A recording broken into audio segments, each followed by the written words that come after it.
Witamy wszystkich bardzo serdecznie na streamie z pokazu gameplaya Dying Lighta 2. Generalnie Siemano. do całego wydarzenia zostało nam 5 minut. Ja troszeczkę zjebałem tam to odliczanko, bo tutaj coś sobie w snazie napsułem, a właściwie to bardziej może w OBS-ie. W każdym razie witamy wszystkich. It's me you are looking for, maybe kamienny, maybe. What? Okej, no dobra. Także mamy jeszcze chwilę. Generalnie jaki jest plan? O 20 zaczyna się pokaz gameplaya, nie mam tego pojęcia ile będzie trwać. Strzelam w jakieś 20 minut. Oglądania po prostu Dying Lighta 2. Nie wiem czy to będzie, to chyba będzie to samo co było pewnie dla prasy pokazywane na Gamescomie i to samo co było chyba też na E3, tylko bardziej extended version, czyli może nawet do pół godziny uda się dobić. A później ja planuję obejrzeć sobie trochę nadrobić Gamescom, bo nic w tym roku nie oglądałem tak za bardzo na żywo, także obejrzymy sobie na pewno gameplay z Marvel Avengers, czy tam The Marvel Avengers, nie wiem jaki Ja ma już dokładnie tytuł. widziałem, jest dobry. A później jeszcze na pewno Skarbali 2, bo widziałem jest już jakiś gameplay, jest też ja są tu jakieś tylko wywiady. jestem na Dying Lighta, pewnie potem sobie ucieknę, tak. Tak. Żeby nie było. Dokładnie. Także taki jest plan na dzisiaj i zapraszam także już od razu na piątek, o ile się nie mylę, w każdym razie 30. To będzie po pierwsze o 10 transmisja wynikowa CD Projektu za pierwszą połowę 2019 roku. Nie wiem czy tam cokolwiek będzie nowego, być może no na przykład na ostatnim posiedzeniu ogłosili Gwinta na mobilki, być może tutaj będzie coś o tym więcej powiedziane, ewentualnie po prostu może jakiś mały teaser tego co nas czeka później o 20 na gameplayu z Cyberpunka. Tam mają nam pokazać 15 minut, także zobaczymy czy będzie na co czekać. Tylko na zombiaczki. Może być tylko na zombiaczki, mi pasuje. Witamy wszystkich. Ja się muszę przyznać, Dying Lighta 1 nie grałem. Także... Ja Oj. grałem. O nie! Dobra kamerka giera, rozmarła. o kurwa, Oj, uma, dobra, o czekajcie, Jezu, już naprawiam. Kamerka będzie żyć. Dying Light to ogólnie dobre gówno, polecam każdemu. Znaczy ja też słyszałem, że dobre gówno, no i polskie grant trzeba oglądać jakby, of course, no nie? Kamera, wiem, kamienny, ja i tak się patrzę teraz na drugi monitor, na czaty i na właśnie podgląd streama, czy jest na pewno wszystko dobrze. Na jakieś tam słupki i tak dalej, ale chyba słupki, głośności i tak dalej są dobre. W tle w ogóle gra nie Soundpark, Boże, co? Soundtrack z pierwszego Dying Lighta. Co ty, nikt masz SoundClouda używasz? Tak. Kurwa? Także musimy jeszcze chwilkę poczekać, 2 minutki dokładnie. Tak generalnie póki co wygląda cały stream i widzę, że tutaj na tej scenie nie mamy kamerki, także ja już to naprawię.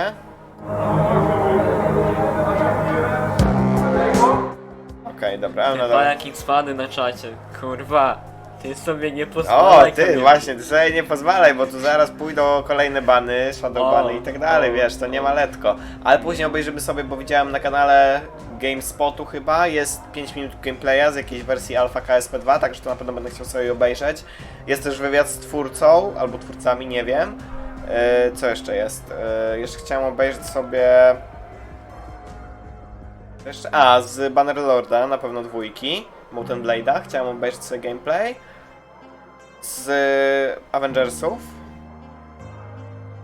I chyba z czegoś jeszcze. Mam to gdzieś tam w historii, ogólnie przypatrzę sobie jeszcze kanału IGN, GameSpotu, tych dużych amerykańskich serwisów, bo tam mogą być jakieś ekskluzywne po prostu rzeczy pokazywane.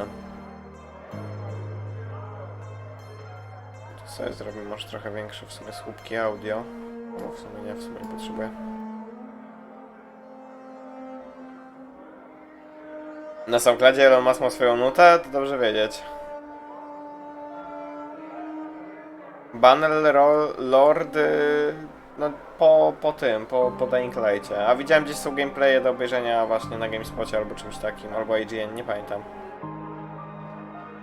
Bo z tego co tam gdzieś czytałem to Bannerlord... Kamar, o kurwa.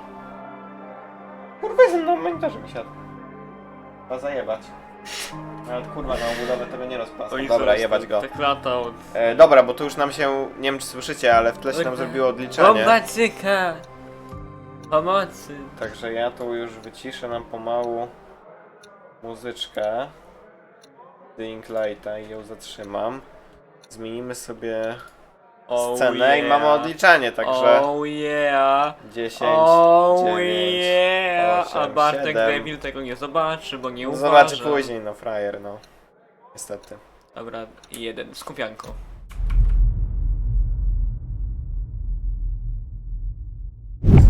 Welcome to the world premiere of the E3 2019 Dying Light 2 gameplay demo. Dying Light 2 is an open-world action RPG game that gives you the power to make choices that change both the narrative and the world around you. The mission we're about to see is crucial for the narrative. The city is on the brink of destruction, as drinking water is just about to end. Our guide and friend, Frank, believes that the only person that can solve the drinking water problem is the Colonel, a man with a bad reputation, who leads a group called the Renegades from the city's pumping station. Frank uses his status to call a meeting between the Renegades and the officers from the two main factions that operate in the city. Our game's protagonist, Aiden Caldwell, is invited as well, and he's just about to join the others. Kocham imię Aiden, dziękuję za to, że go nazwaliście Aiden. No, zobaczymy. Nie wiem, czy urywki, bo ja widziałem jakieś urywki na E3 w tym roku, ale nie wiem, czy to będzie to, czy to jakieś... Znaczy to chyba ma być ta sama misja na pewno, która była pokazywana dla prasy, bo ja wiem mniej więcej o co w niej chodzi. Grafika jak w Bo nie czytałem. prawdziwości, to się ceni. Nie powiedziałbym, że jak w prawdziwości, ale wygląda spoko.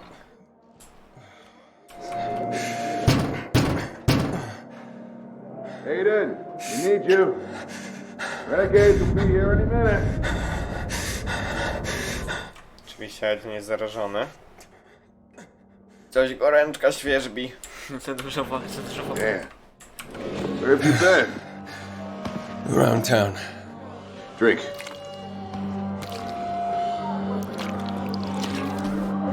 Need to rest? No, I'm okay. I'll be okay. Lost it? Was here a while ago. It was a good act. What a nice to see you. Bet it on you. Hello, Aiden. Wait, they don't know? That we've run out of water? No, they don't. Were you gonna tell them? If we work things out with the Colonel, I won't have to. What if we don't? Then tomorrow, this place is done. Either way, tonight should be a party. Let's go get one. He's celebrating early. Cheers to you, Ed! Why, you're not Aiden.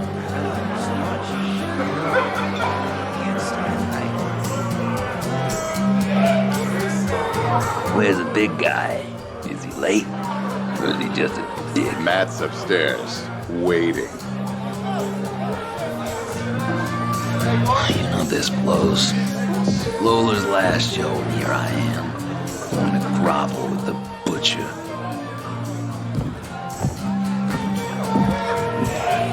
Matt, it's time. Let's go. Matt? I'm drinking.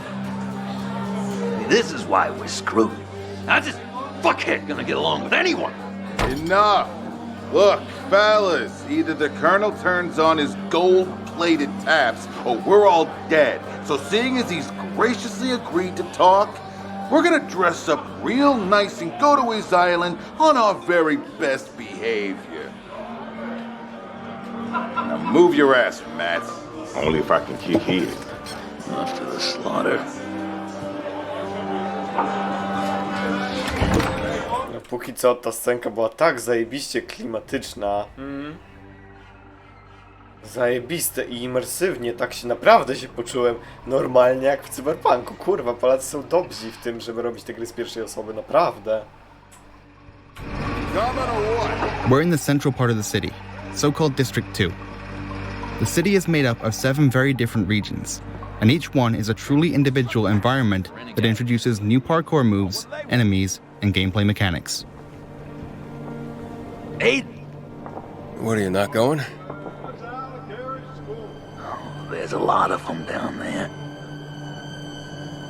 Things will get fucked up at the castle, I guarantee it. You got a plan B? I'll improvise. What if he improvises? It'll work out. You so sure about that? Frank! Fuck! Knew it!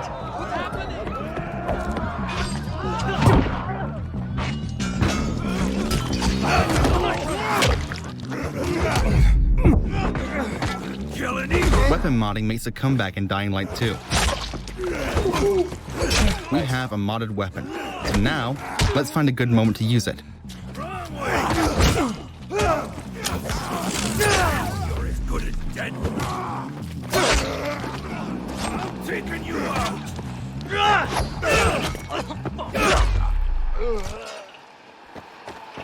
Stay with me, Frank. You get after those fuckers. I'll look after him. What happened? What happened? Those fucking renegades shot him. Where were you? Aiden. Hold still. Hey, Aiden. Catch that truck, or you would never get onto that alley. The first choice, chase the truck or stay with Frank. Just keep him alive. Stay in contact. Now run! Damn it! Run! Hold on, Frank. Okay, let's chase the truck and see what consequences that brings. Tak, ja czytałem generalnie opis tego gameplaya, także właśnie... Myślałem, że to jakoś tak bardziej, że jakaś Zamknij cutscena pysk. będzie.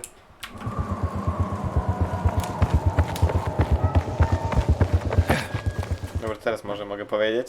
Może Myślałem, nie. że tam będzie jakaś cutscena, a nie, że tak po prostu, że nawet się nie będziemy patrzeć, że tam Tak oni samo, gadają. tak samo.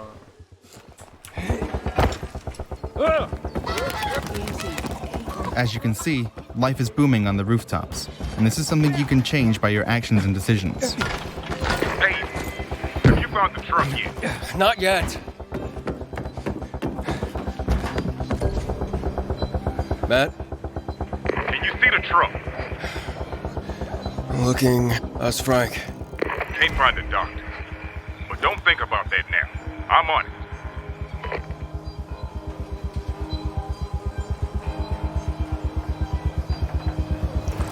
That's the Renegade's truck. I have it. I'll get them for this, Matt. Just keep your cool, kid. Remember, what matters is the water. This calls for something special.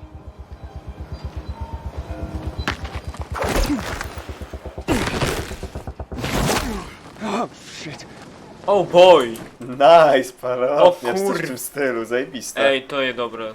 No. In Dying Light 2, we have doubled the number of parkour moves, so let's use some of them now. Czy on wyskoczył od zombiaka, czy mi się No, wydawało? to było w pierwszej części. Serio? No ja nie grałem, także się nie wpłynął, ale fajne.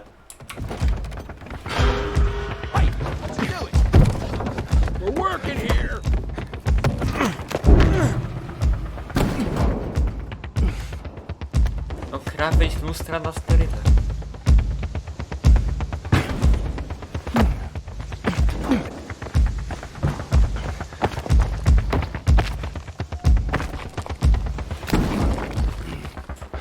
Chciałbym tak w prawdziwym życiu. Wow, cześć. Zombiaczki.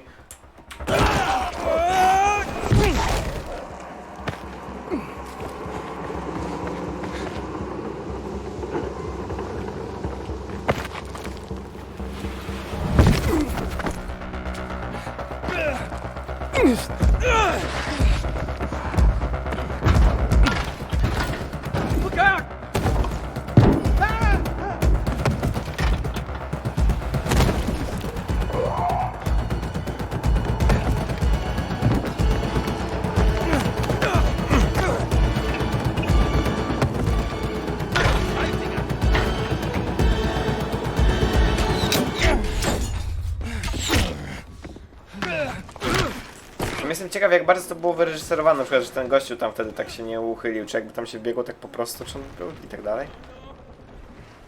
I też ciekawe jest, jak to jest bardzo wyreżyserowane, i czy inaczej jakbyśmy się poszło, to by tak nie było. I to chyba też. To chyba widziałem gdzieś? Hello there, To oj. było pokazywane, czy mi się wydaje? Bo chyba ogólnie to całe skakanie było pokazywane, mam wrażenie. Deep inside a dark zone. Let's run away quickly because the infection will kill us. Albo i nie. UV flashlight, very strong, but needs to be aimed.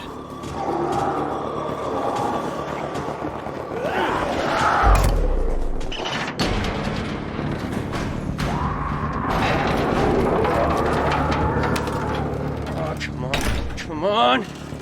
Our stamina level seems to be too low to open it.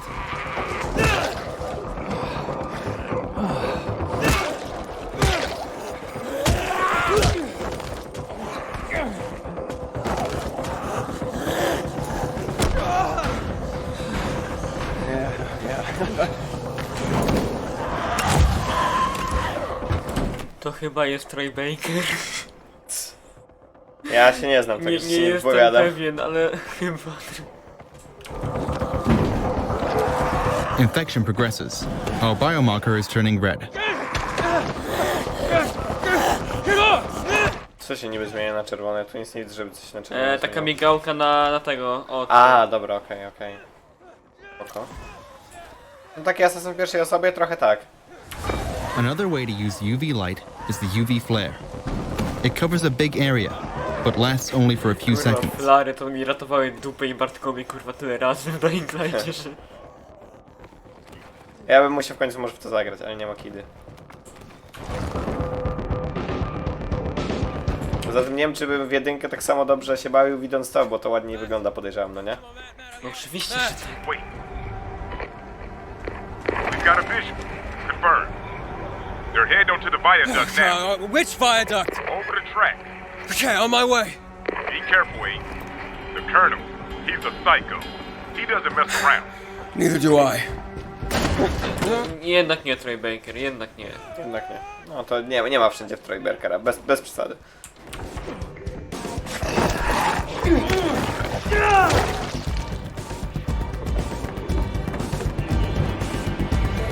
O, jest ciężaróweczka, how convenient.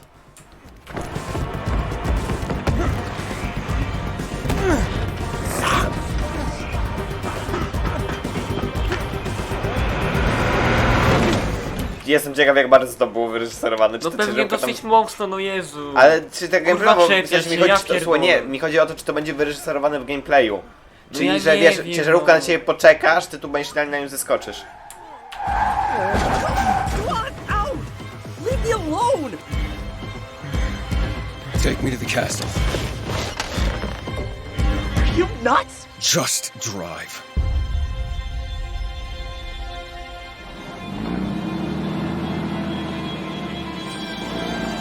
I was doing nothing, man. Just chilling. And bam! Suddenly everyone's clawing at each other like fucking rats. Słuchaj, Kamienny, ja nie narzekam, ja po prostu zadaję pytania. Narzekasz. Can't handle this sober. So much to see a gun, I shit myself. It's like a disability, you know? This one time I saw this guy knife two dudes in the metro, straight up stabbed them, then pulled out a grenade. How much longer? It was a fucking grenade, man. I thought it was dead. Why did you shoot Frank? I didn't shoot nobody. Must have been some kind of fuck up, man. Was he your friend? Of course he fucking was. You gonna kill me? Steve, pick up your fucking stoner. Say everything is fine. I'm here, you bitches! Where the hell you been, right? You coming in? Yeah, he's on his... Ta gra jest ładna. No, prawda. everything's fine. Wierzątka. Don't screw up the code. Someone will finally get to shoot you. Guys, I love you. Get a bigger ass clown for this. Ale czekaj, jeżeli to nie strzelił, to kto strzelił? No. No. Three horns. You better get it right.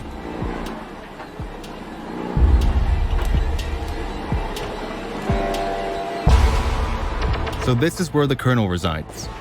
It seems we're entering the heart of darkness. So just to recap, the city is out of drinking water and people believe only the Colonel can solve this. We tried to talk with his emissaries, but something went wrong. It's time to talk to this guy in person.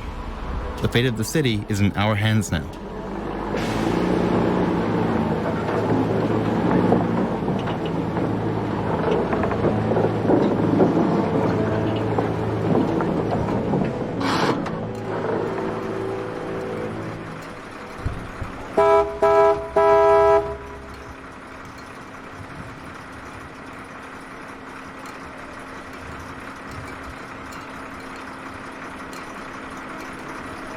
What's wrong? Fuck! Guys! Three short ones! What is wrong?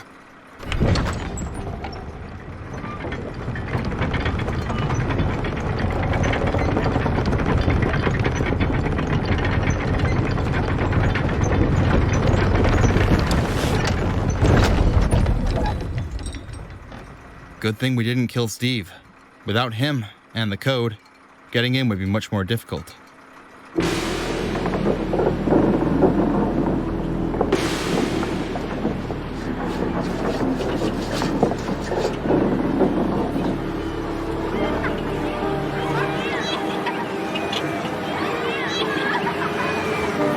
Nie ma to jak plac zabaw zaraz przy wjeździe do potężnej cytadeli.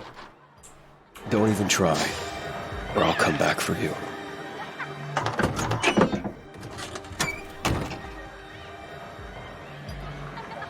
To był błąd.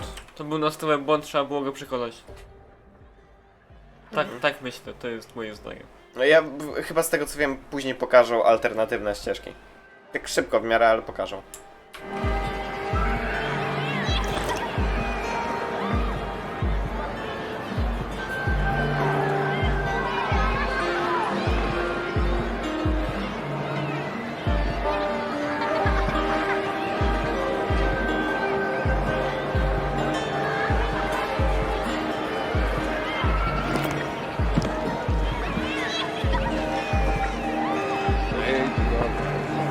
I mean, you know, they lay a bit, but almost nothing. They say it's I say patience. They will let. Came in to visit my sister. She was to have a baby. Girl. Huge belly. Someone wanted to have her with something, so I came. Studying is less important than a child. My sister moved here to her from a small town. Probably from. Then she's in the hospital. Innocent.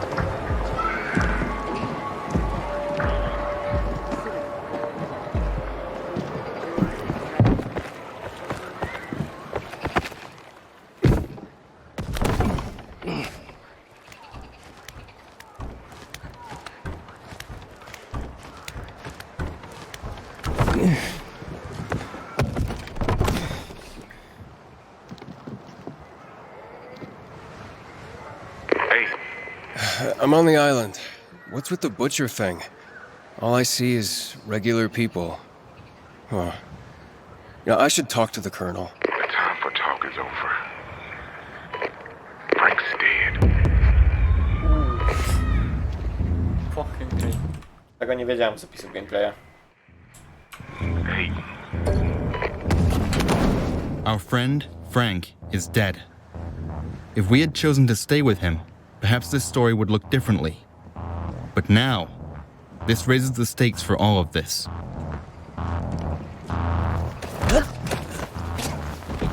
Szczerze to ma szansę przebić Cyberpunka. To ma realną szansę konkurować z No, Cyberpunkiem. tak, to prawda. A to czekaj, bo nie pamiętam, to wychodzi wcześniej czy później? Wychodzi mniej więcej tak samo. Właśnie, chyba nieco ale później. chyba, no właśnie, ja jestem ciekaw w jakiej kolejności te gry wychodzą. Zobaczymy, pewnie na koniec będzie data premiery.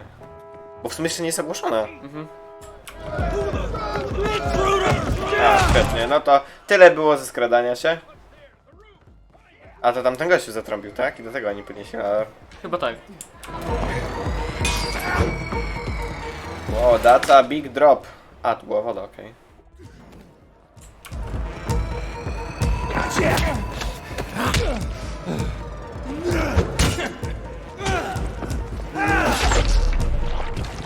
A główki to widzę odpadają srogo.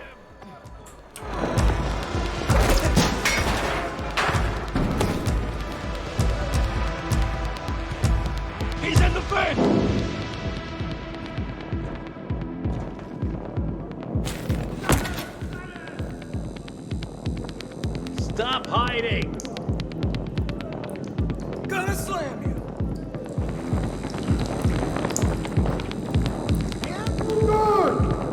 Okay, this looks like the colonel's place. Let's pay the guy a visit.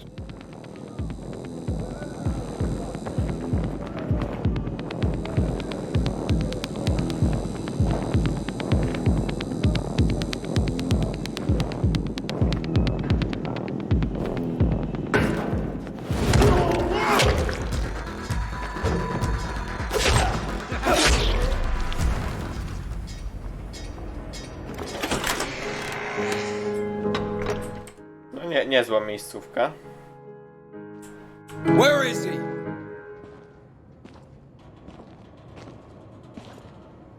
Where's the Colonel? She's afraid of you.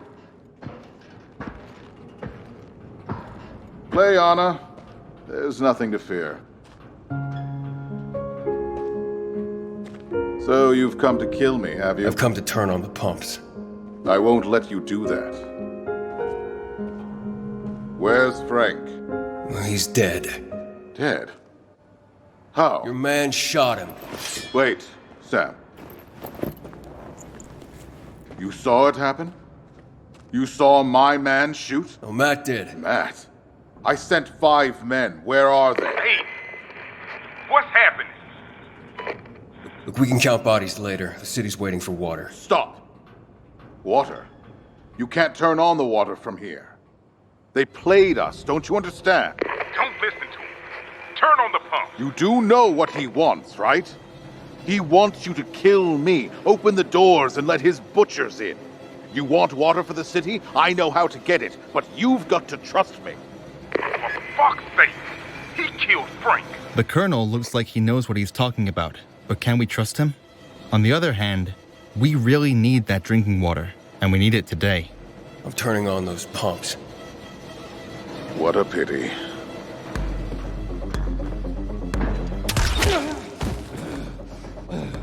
No ja bym raczej mu zaufał, a jestem ciekaw, czy powiedzą, co by było w przeciwnym wypadku.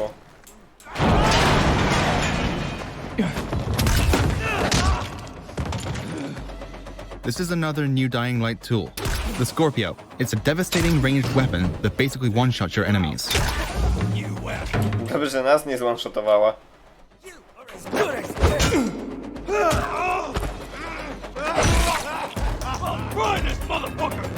The grappling hook can also be used during combat and combined with other moves.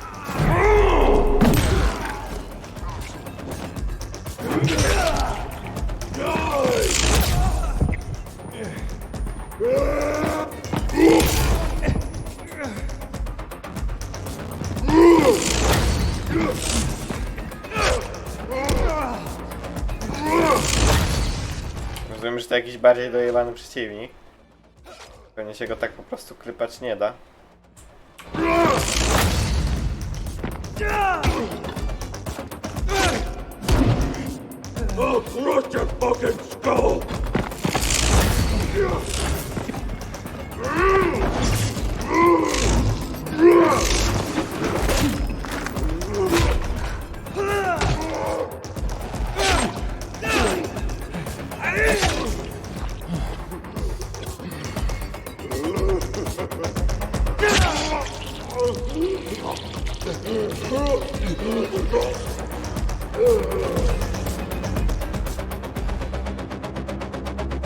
Hey, talk to me.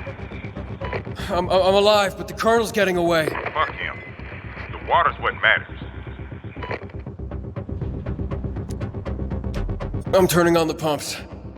Each pump should have its own valve. Find it.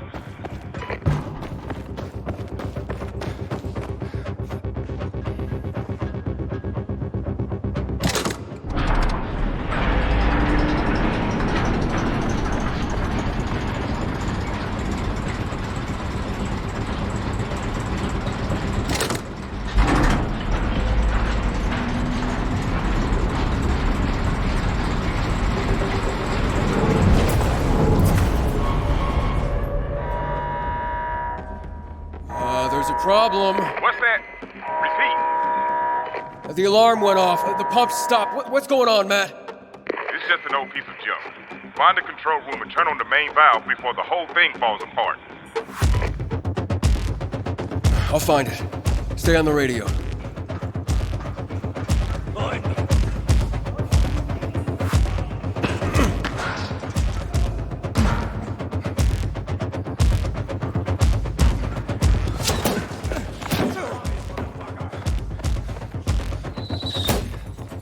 Mi się wydawało, że ktoś tam krzyknął surprise, motherfucker. The main valve should be somewhere there. Frank would be proud of you.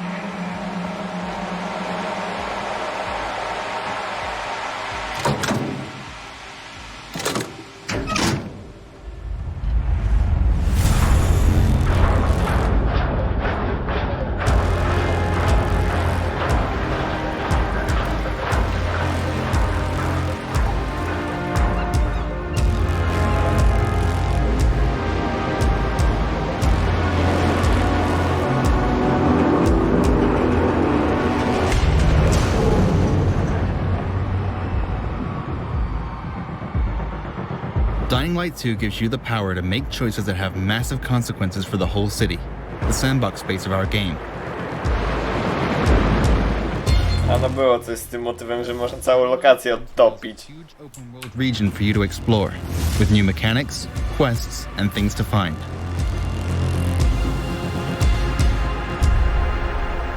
It also changes the direction of the narrative.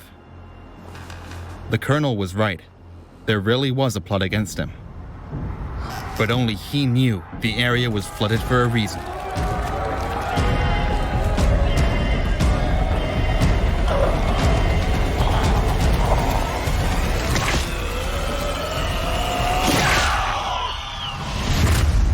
Ta gra wygląda zbyt dobrze. Tak, ale Ta dobra. gra prawo być aż tak dobre.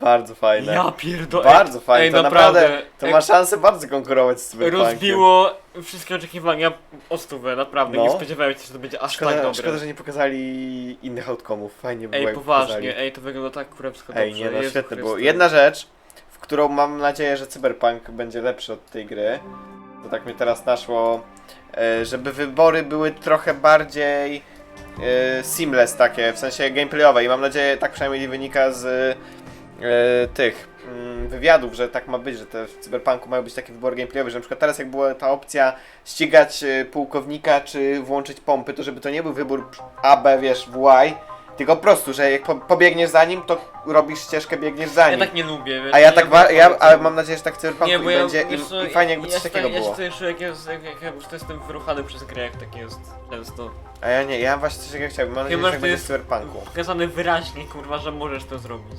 Mówię, mam nadzieję, że Ja w naprawdę, Cyberpunku tak było, to zupełnie było fajne. szczerze, to mnie bardziej nahypowało niż Cyberpunk. No, bardzo fajne, bardzo. Znaczy, ja nadal, no obydwie te gry są na pewno bardzo, bardzo fajne. Ja bardzo jestem w warte tej uwagi. chwili naprawdę poważny, ta gra mnie kurwa tak normalnie zahukowała w tej chwili, że o, O, fajne. czat widzę idealna reakcja. O, patrzcie, reakcja czatu. Perfekt. No. Jezu, ile luda się zebrało, Jezu Chryste, Tak, witamy wszystkich bardzo serdecznie. No takie, no pół godziny w sumie, no może nie pół godziny, jakieś 28 minut gameplaya, tak na oko 27. I to było dokładnie to, co było pokazywane na 3, bo ja czytałem opisy tego. Ej, naprawdę. Fajne było. Bardzo fajne. Tylko, no mówię, jestem ciekaw jak będzie z tym różnorodnością wyborów, no ale no nie pokazali tego, żeby nie spoilować za dużo. Szalone rzecz. Ale fajnie było, bardzo fajnie mi się podobało. Dobra, to co, ty... Bo ty teraz co? No ja chcę teraz sobie obejrzeć na pewno Avengersów, chcę sobie zobaczyć Kerbale, To takie pierdoły. nie mój Ogólnie z staw. Gamescomu ponadrabiać trochę Gridfall, gameplay chcę obejrzeć. W takim razie idźcie w pokoju, wy i wasze wielbłądy. Bywajcie, kochani. Dobra. Do następnego, papa. To Bogdan w takim razie idzie, a ja zrobię sobie przerwę, pójdę tylko na chwilę. Zacznę od Kerbali, nie ma problemu. Także chwila przerwy i ja zaraz wrócę i tutaj tylko lekko przedstawię kadr i też pójdę do łazienki i będziemy sobie dalej oglądać rzeczy z Gamescomu, bo chciałem je ponadrabiać, a nie miałem wcześniej po prostu kiedy, chociaż tak powinienem teraz filmy montować dla muzeum, ale nie ucieknie, spokojnie, także chwila przerwy i wracamy za chwilę.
dobra, jesteśmy po przerwie, tak więc jak Kamienny chciał, to zaczniemy sobie od Kerbeli.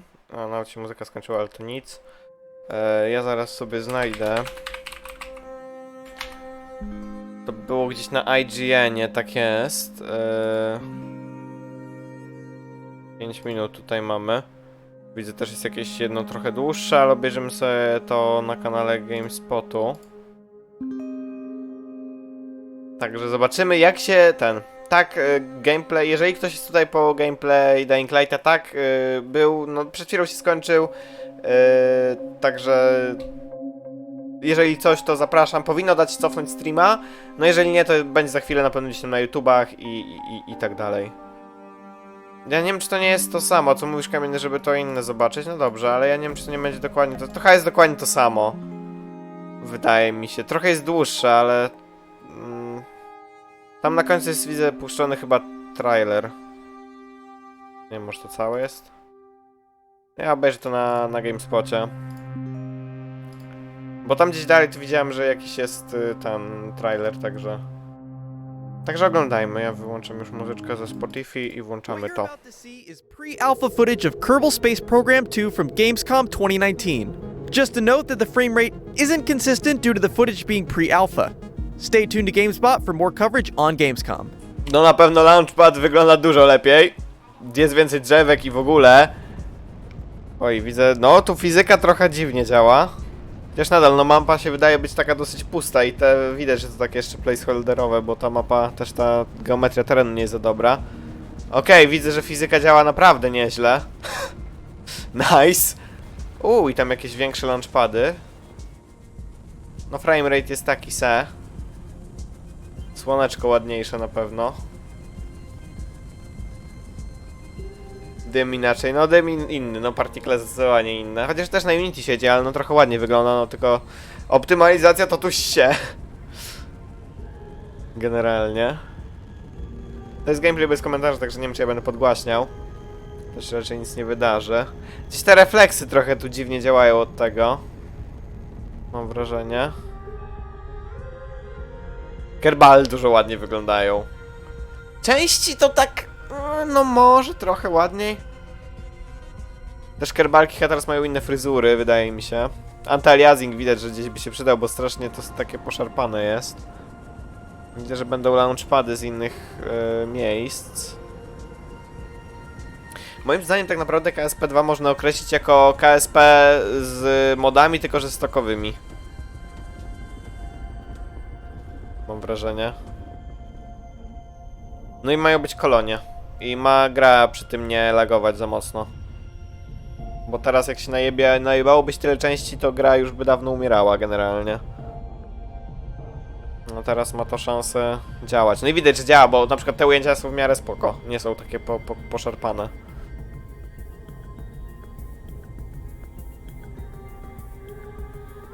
A, że można stawiać launchpady, o to fajne. Tam jest gdzieś jeszcze jakieś interview na GameSpocie albo na IGN-ie. To będziemy mogli też posłuchać z twórcą jakimś. Generalnie.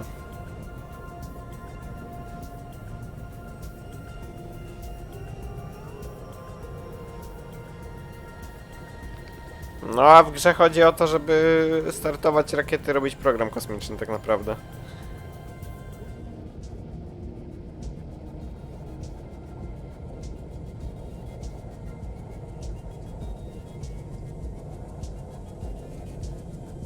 Kamienny, bo ci zaraz dam znowu bana.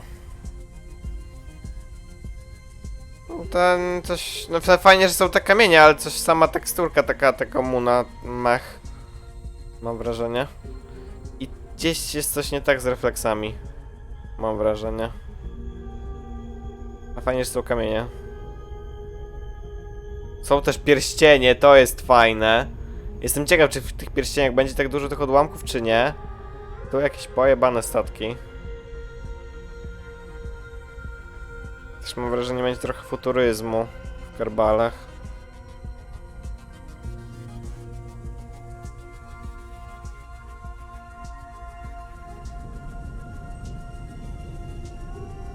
To już naprawdę to tak futurystycznie wygląda. A to już muszą być inne, podejrzewam, planety z innych systemów. Ja też jestem ciekaw, ile będzie ile będzie systemów w grze, czy one będą jakieś proceduralnie generowane, czy one będą jakby ustawione, że jest powiedzmy 5, czy coś? Bardzo ładnie Joel wygląda.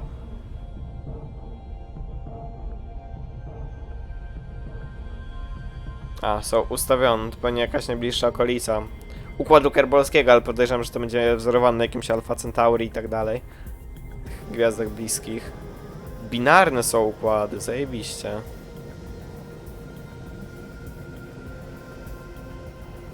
Okej, no teraz widzimy kerbalkę jak się kręci, świetnie. Zaciesza ma, to pewnie jab. Znając życie.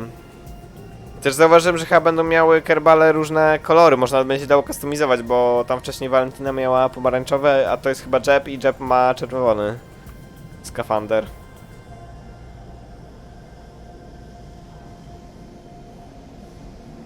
Dobra, jeszcze na końcu zobaczymy jak się rozpierdala launchpad i tyle. Kolorować części to już da się w nowych, znaczy w tych kerbalach, w sensie da się zmieniać, nie jakoś tak bardzo mocno, że nie można wybrać jakiegokolwiek chce koloru. Generalnie. O, i jebło. Ładne eksplozje. Oj, chyba mam wrażenie, trochę poprawili to jak się są obliczane eksplozje, bo nie ma takiego, wiecie, jednego laga i później eksplozja jest, tylko w miarę na bieżąco. Spoko. Dobra, czekajcie. Ja zaraz poszukam następnych rzeczy do oglądania. Tylko zastanawiam się co. Mam tak, mam Gridfalla jeszcze, mam tego Mountain Blade'a do obejrzenia na pewno. Man of the Madness. The Moons of the Madness. Tak? Nie, wait. Jaki to miał podtytuł? Nie pamiętam. Dobra. Najwyżej to sobie odpuścimy. Ten horror od twórców tego. Aha, wiem co bardzo chciałem obejrzeć. O! Bardzo chciałem obejrzeć sobie gameplay z Avengersów. Bo słyszałem, że jest podobno bardzo dobry. O, jest w 4K, to ja sobie obejrzę w 4K, fajnie. Nie wiem z czego to było nagrywane, jeżeli jest w 4K, to fajnie, to fajnie.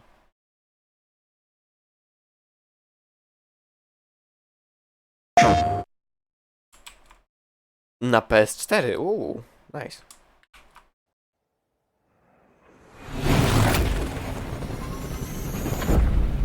To wcześniej było w formie trailera, czyli te scenki widzieliśmy, tylko będzie później gameplay, chyba. Never meet your heroes. Well, I did.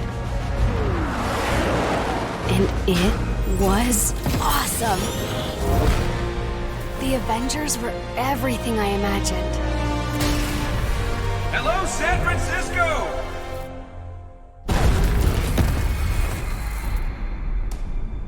Thor, Tony, check it out. At once. Try to keep up. You waiting? Yeah, obviously. Figured I'd let you catch up. Whoa! This just got a whole lot more interesting. Let's make this quick. Way ahead of you. Thor, see if you can clear a path on the bridge. Aye. Go! We got at least 2 dozen armed men out here. We need backup. No wcześniej to wszystko było w formie trailera, a teraz widać gameplay, proszę bardzo. You are not worthy. Szczerze, to będzie bardzo w stylu Batmana generalnie. Small, angry men with guns. I just caught a bus. Maybe I should have had a bigger breakfast this morning. Out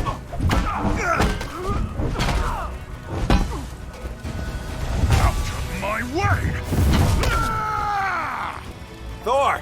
Thanks for the assist. We've got civilians trapped behind those barricades. Understood. Stay behind me.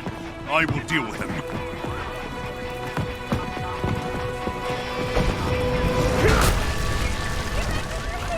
This should be fun. O, tu mamy trochę elementów God of War'a.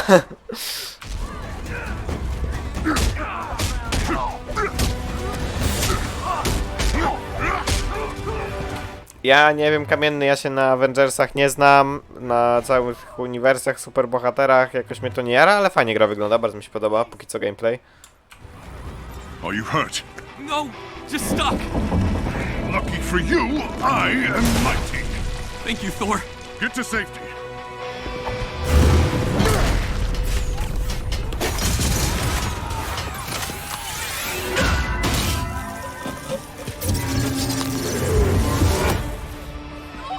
Thor, thank you. Stay down. Help is on the way.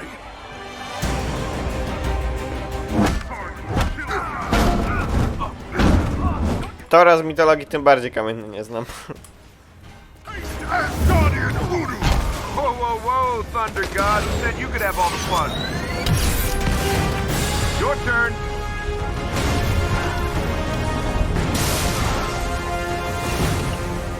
Gotta admit it, that was pretty impressive. Surprised?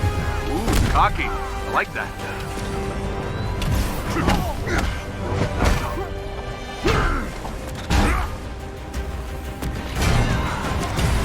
Incoming!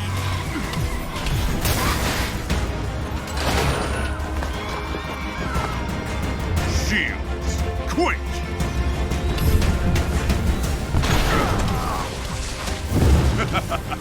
My turn.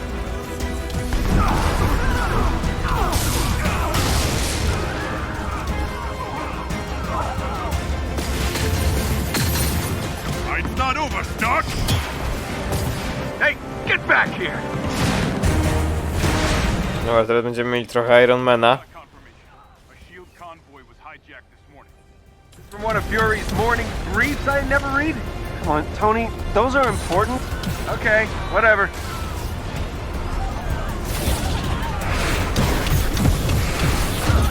Pulsar rockets. Glad Fury kept all my best tech in one place. Those rockets are going to destabilize the bridge. Yeah, I know. I built the damn things.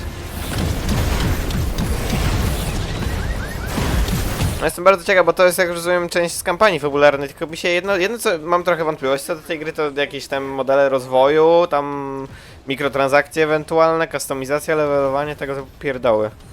No bo kurwa, sama akcja to jak film praktycznie, tak? Jeżeli jeszcze będzie do tego dobra fabuła, no to w ogóle zajebiście. Stay behind cover. All right. Which one of you B-movie extras shot at me?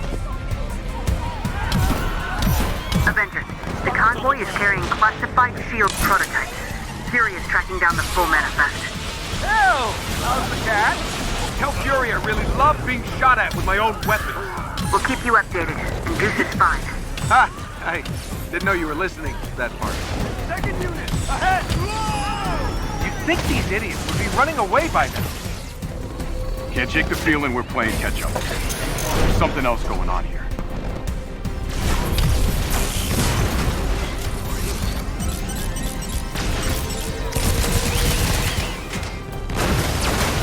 What's going on down there, Tony? Oh, nothing. Everything's just peachy. I'm just hoping these guys don't have... They take it back. They've got pulsar tech.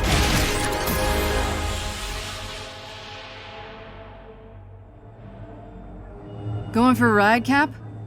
Someone's initiated the security protocols. The Chimera's autopilot has taken over. Smells like a heist. We're heading back. Negative. Secure the bridge. Those weapons can't get into the city. Copy that. You're up, Bruce.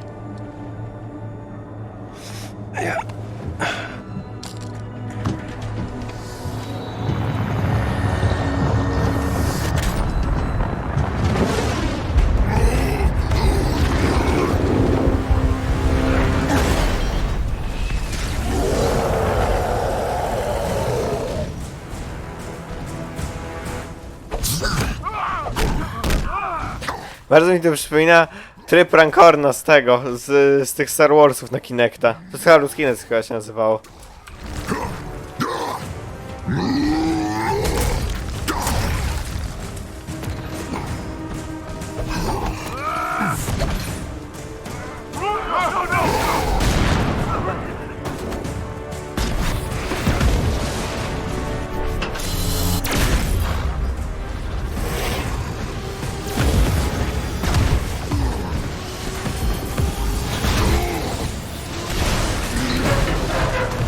chujowy ten czołg, nie mógł trafić w takiego wielkiego olbrzyma, jakim jest Hulk, wytyfy.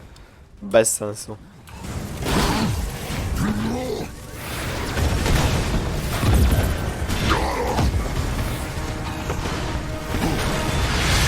Tony, Thor! Got some of those flyers on me! Annoying little guys, aren't they? On my way.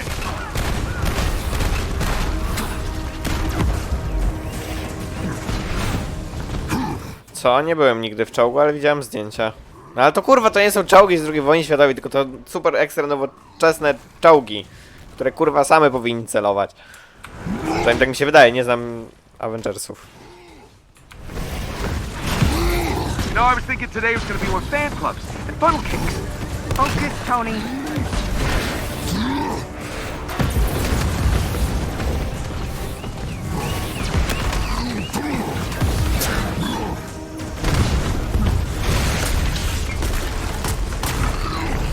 Avengers, talk to me.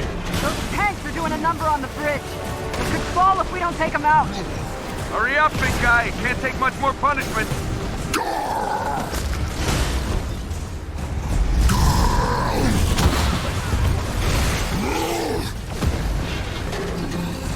Where's Big Green?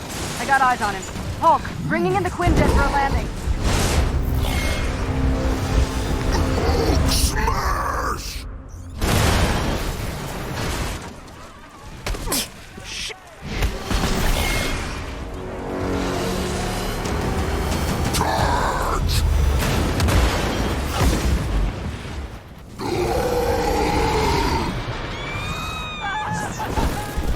Inventions are dangerous, Stark. Hey, those weapons were meant for the good guys. Is that supposed to be a joke? Not the time. Get your heads in the game.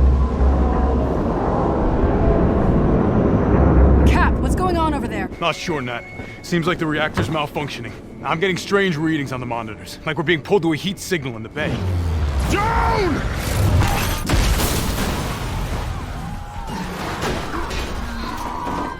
Nat, it's going to destroy the system. Repeat that, Cap. I'm having trouble hearing. Nat, do you read?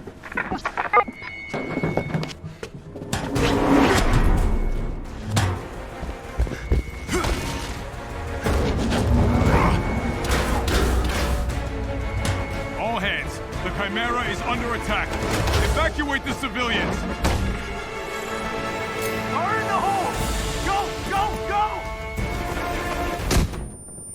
Oh. Take him down! Steve, do you read? Nat! Nat! We're being cut off!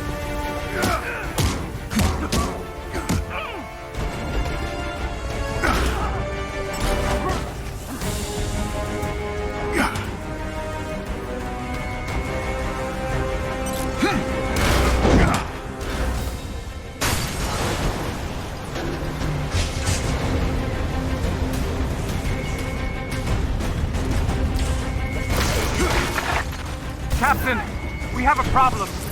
The reactor won't stabilize. Terrigen molecular structure is breaking down into a gas. It's extraordinary. If you can't fix the problem, then get to safety. Keep them occupied until they take the shot. I've got the Shepherd in my sight. Shepherd?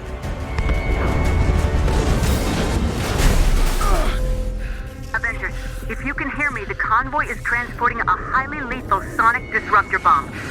Our enemies intend to detonate it within the city. The reactor. I repeat, a sonic disruptor bomb. Secure the asset at once.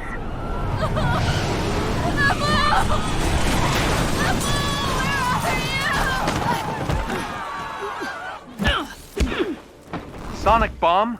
Are you kidding me? Thought the UN outlawed those years ago. Let's have a look, shall we?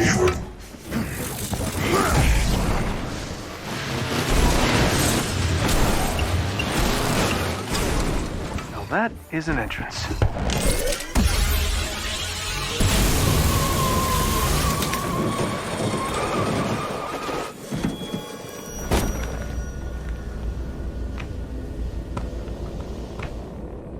Taskmaster.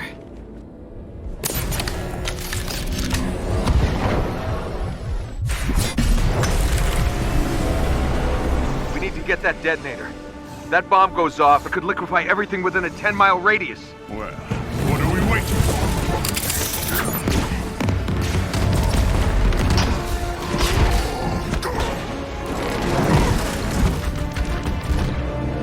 Tony, Thor, the cables!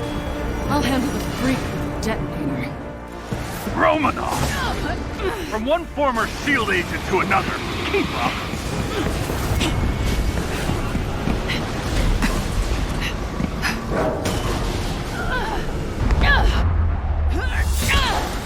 Been a while, Masters. You get a haircut?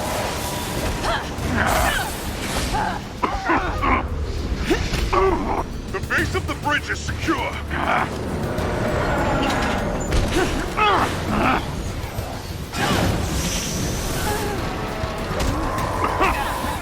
Guys, I'm getting these strange seismic readings.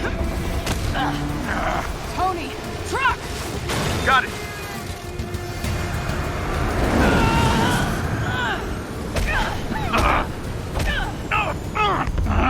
Hungry? I'll take this.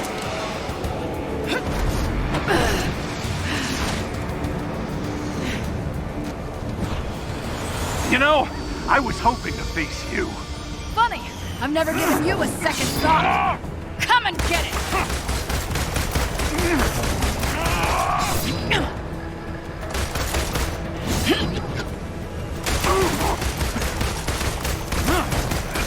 Not so fast.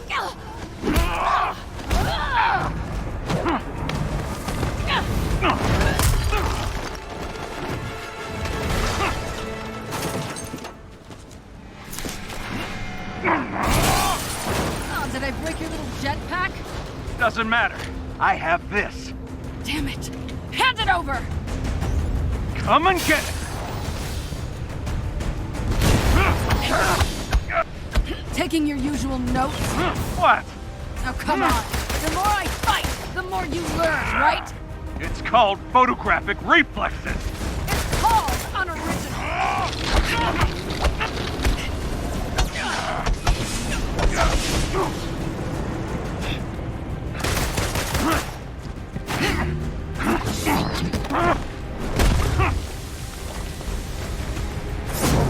I've always wondered what it would feel like to kill an Avenger. Keep wondering.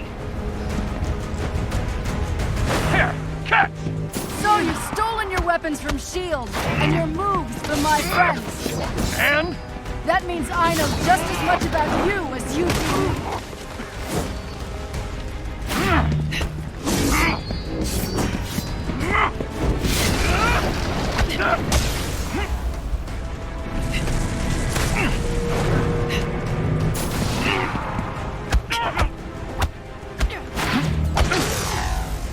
Your dance ends now!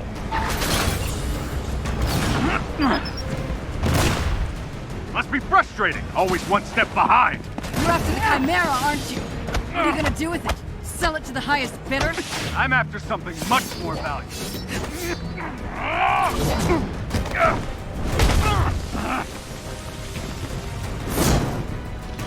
You giving up? Not a chance!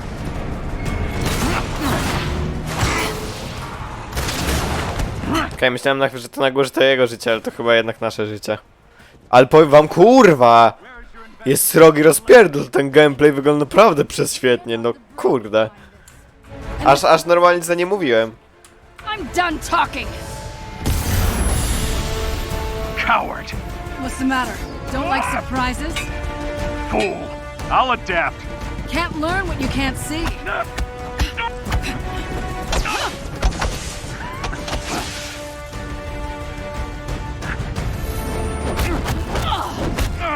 Next time, take better notes.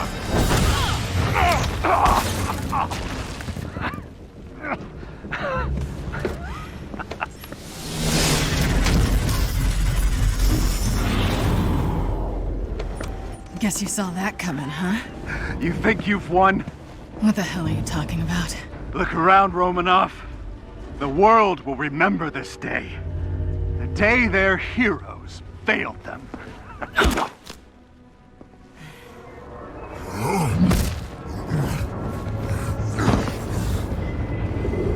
What's happening here? The city's collapsing. Damn it, they played us. Steve, can you hear me? Get the hell out of there!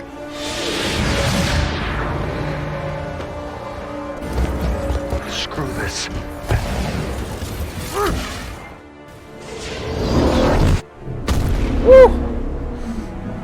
I duży wybuch na koniec.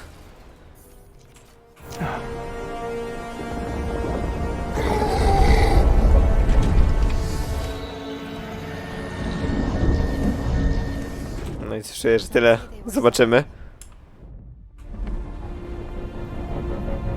Others call them murderers. Do the Avengers pose a danger to society? That was the question, Bruce. That was the question. Well, we all lost something that day.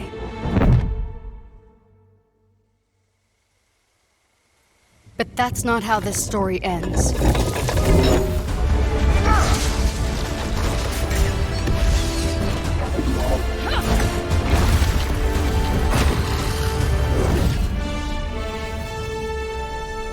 Ej, no nie, no kurwa, zajebiste to jest, autentycznie. Kurwa, no aż trzeba będzie kupić to gdzieś blisko premiery, zapewne na PS-ika, żebym ja to w ogóle kiedykolwiek dał radę przejść. Ej, świetne to było, naprawdę. Dobra. Nice. No, nie żałuję, że obejrzałem, jak cholera, ale teraz co bym obejrzał, to obejrzałbym gameplay z Gridfalla, bo chcę zobaczyć, jak bardzo jest drewniany i czy będzie warto tą grę kupić, czy nie. Bo ona też mnie bardzo interesuje, ale obawiam się, że może być zbyt drewniana. Taki, wiecie, chujowy Wiedźmin trochę.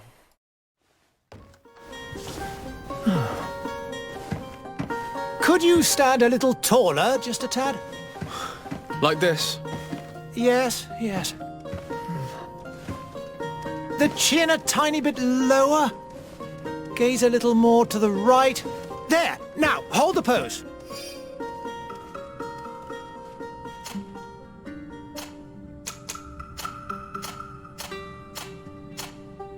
Okej, czyli co to jakiś chyba urywek z początku gry, mam wrażenie. No to by wychodziło.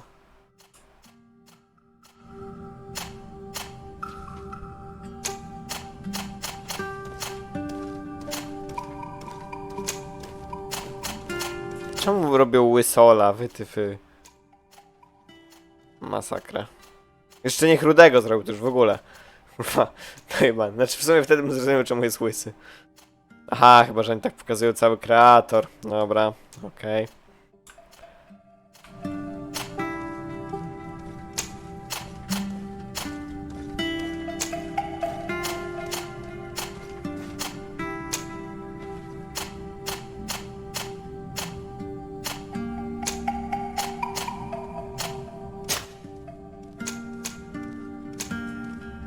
Okej, mamy 3 klasy Magika, Warriora i jakiegoś pana technicznego, ale nie, dobra, już za początku nam nie pokażał, tylko już później gameplay. Ja w sumie to chcę zobaczyć, bo o tutaj na się boję, że to po prostu będzie drewnianie. No i ta gra też za bardzo nie wygląda, no to jest też duży minus. Zresztą no, w sumie animacje jakieś bardzo drewno nie wyglądają. Przynajmniej tutaj.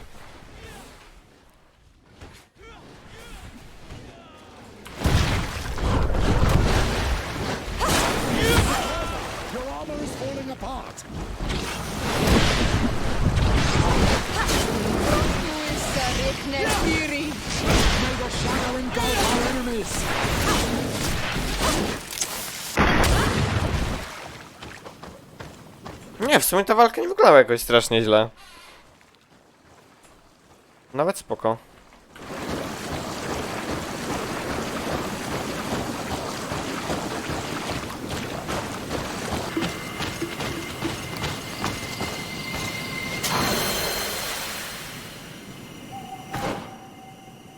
O, dobra, drzewko widzę dojebane. Nieźle, nieźle.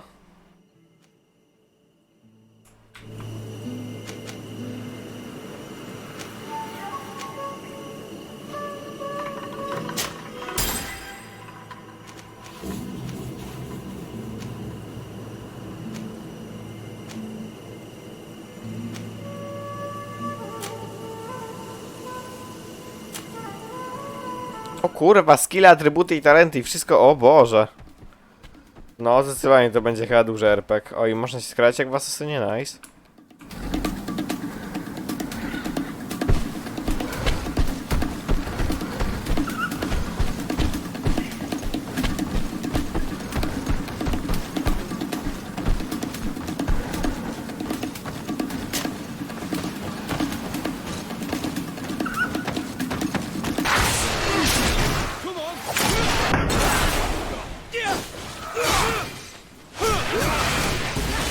Ej, ja mam wrażenie, że naprawdę, że na jakichś poprzednich pokazówkach, gameplayach to ta walka bardziej drewnianie wyglądała, a tutaj się wydaje być taka w miarę płynna, w miarę ogarnięta.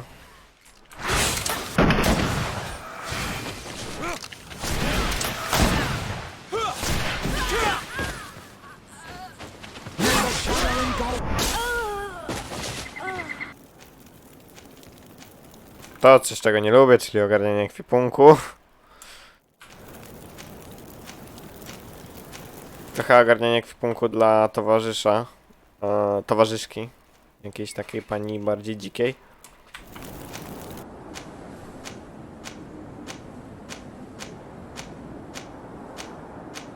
Też widzę wpis do kustomizacji.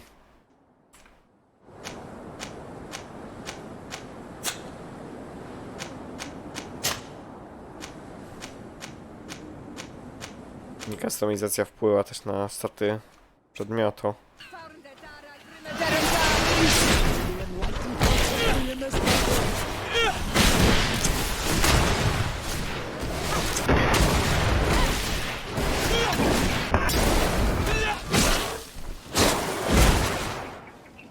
Jeżeli to będzie miało dobre story, to naprawdę może być bardzo dobry RPG. Bardzo mi się podoba.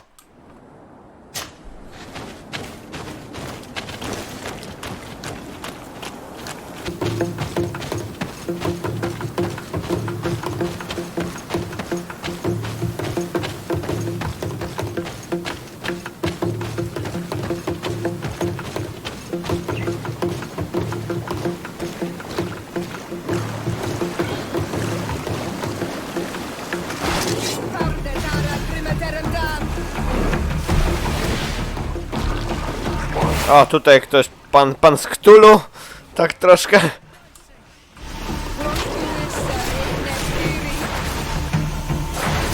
Generalnie jakbym miał grać w tą grę, to bym zagrał kobietą magiem zapewne, bo mam fetysz grania kobietami, kiedy mogę wybrać. I lubię grać magami, nie wiem czemu, ale bardzo. Ja na przykład gdybym miał szansę być w świecie Wiedźmina, chciałbym być magiem.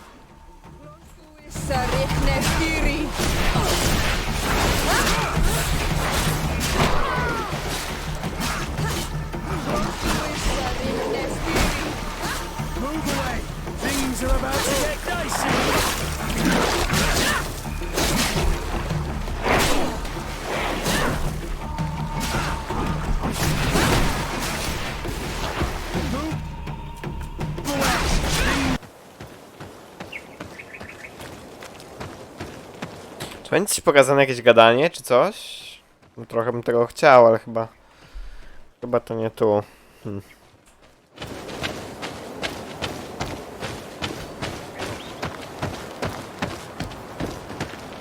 Ta gra to w ogóle niedługo wychodzi, chyba 10 września?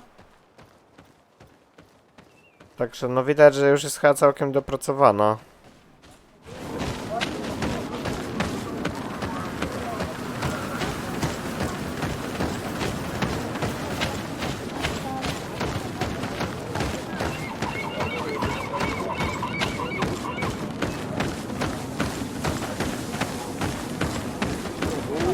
Good day. Are you O, mam dialogi fajnie. wise man of this village? Burt tir dumad renaigse. I am the Donegad. Yes. I would like to ask you a few questions if you don't mind. The people of your island are constantly asking questions, yet reject any answers that displease them. Questions have no value when one already claims to know the answers. But it is your case. You believe you know the answers. You seek only their echo. Answer your own questions. At least then the answers will please you. and we shall be done with your foolishness. That is not what I... Qua awelemseg. May your answers fill your day with bounty. If this remedy can heal one from the Malichor, alas, not yet. This journey is his long-awaited chance to prove his worth. All my blessings go with you, my child. Na koniec zostaniemy jeszcze trailerek.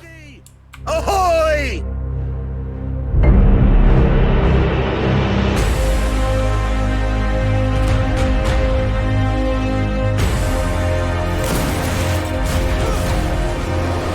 I saw many images. They were so real. Answer your own questions. I'm de Sade, and I would like to negotiate her liberation. Who sent you to find me? Well, who are you? Your heart is the heart of a Renaigse.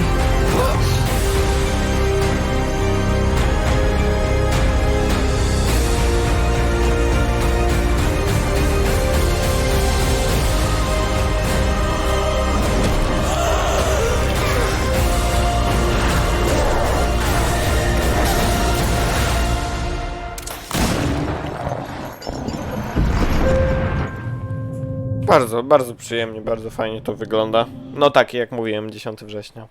Tak, september? Chyba tak. No, ale to niedługo tak naprawdę, niedługo wychodzi. Bardzo fajny gameplay, bardzo mi się podobał. Ładniutki. Oglądam podcasty z Cyberka. Jakie podcasty? Bo podejrzewam, że jest takich dużo, także ciężko mi powiedzieć. Mało doprecyzowane pytania. Generalnie.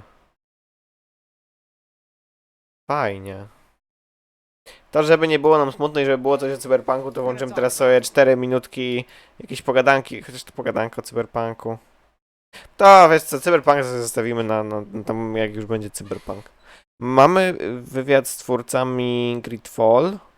Mamy też wywiad z twórcami z Crystal Dynamics na temat Avengersów i mamy też Kerbale. I zastanawiam się, czy to sobie oglądać teraz, bo jeszcze ewentualnie możemy włączyć gameplay chwilowo z Bannerlorda, chociaż wątpię, że tutaj cokolwiek takiego wiecie nowego, to... No bo co, Bannerlord to tak naprawdę...